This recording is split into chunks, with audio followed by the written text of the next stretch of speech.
quel est l'intérêt de cette surenchère générale de tous côtés qui, excusez-moi, qui provoque la surenchère de tous côtés? Moi, je suis désolée, on va en parler tout à l'heure, heureusement, hein, dans le deuxième sujet, mais le fond de le départ, la cause de départ, c'est quoi? C'est la réforme des retraites. Les gens manifestent pourquoi? Pour le retrait de la réforme des retraites. Qu'ont dit les syndicats, en particulier au cours des dernières semaines, et surtout en amont du 49.3, en disant attention, s'il y a le 49.3, ça va dégénérer, il va y avoir des violences. Monsieur Berger, Monsieur Martinez et d'autres acteurs syndicalistes, des FO, etc., on dit attention, on sent la violence qui commence, on sent derrière le feu qui couvre. Mais on a un gouvernement sourd, aveugle, alors qui se met maintenant à diaboliser, évidemment, hein, parce que, oh là là, il y a un tel qui menace la République, l'autre qui menace les institutions, l'autre c'est le chaos. Moi, je pense que le vrai problème, le cœur du problème, c'est la réforme des retraites. Qui est à la manœuvre de la réforme des retraites? Emmanuel Macron et Madame Borne. Ils continuent à s'entêter, et parce que, encore une fois, je ne dis pas que leur stratégie, c'est qu'il y ait le chaos, mais ils comptent sur les casseurs qui sont toujours les mêmes et qui arrivent toujours pour pourrir les manifestations et qui ne datent pas d'aujourd'hui, pour que les Français disent « Ah, s'il vous plaît, oh, monsieur le sauveur, allez, envoyez donc la patrouille pour remettre de l'ordre dans ce pays. » Mais là, je crois que Emmanuel Macron ne comprend pas que les Français en ont soupé. Ils en ont soupé de ce gouvernement qui n'a cessé depuis 2017 de provoquer des violences aussi dans la rue. Maintenant, parce que les Français ne soutiennent pas non plus les casseurs. Hein. Il y a quelques jours, je regardais, parce que je cherchais un peu la Bravem, etc., parce que j'ai vu certaines vidéos que j'ai trouvées particulièrement choquantes. Pas seulement la vidéo, l'enregistrement audio, mais aussi des gens qui... Il y a des gens qui passent dans la rue, vas-y, je te fous un coup de matraque, des gens qui n'avaient rien qui n'avaient absolument rien fait.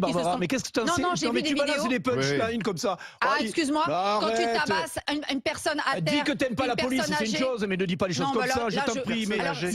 Alors attends, cher Bruno, tu vas pas passer les 3 heures qui viennent. Dès qu'on dit il y a des coups de matraque qui sont faits par certains policiers de façon illégitime. Mais bien sûr. Ah bah excuse-moi, tout le monde a vu les vidéos où tu as des manifestations. Vas-y sur les manifs. Moi j'y vais, tu viens avec moi cet après-midi, on y va.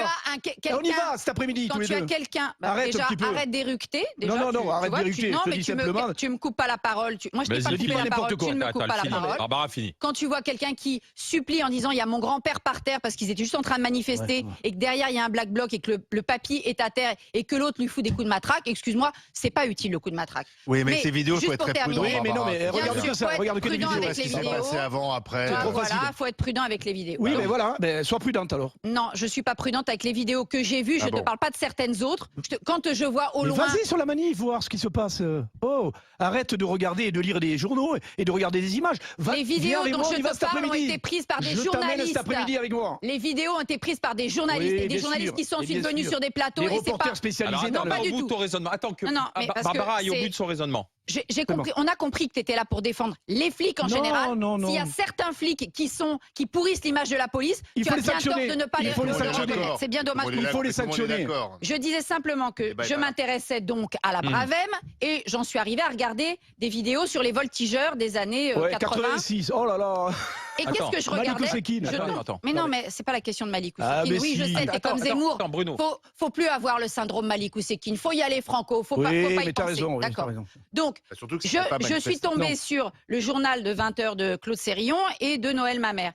Et le discours, c'était exactement ce qu'on entend aujourd'hui. Le chaos, les casseurs, c'était mot pour mot copier-coller. On était en 86. Donc, aujourd'hui, on nous refait le coup du chaos. En 86, c'était le coup du chaos. À certains moments, quand un gouvernement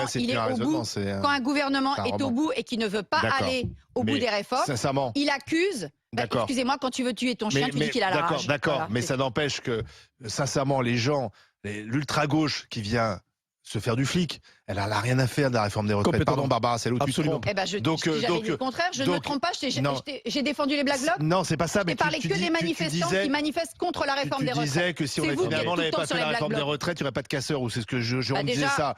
Non, tu mets 12 000 flics, tu vas écouter les Black Blocs.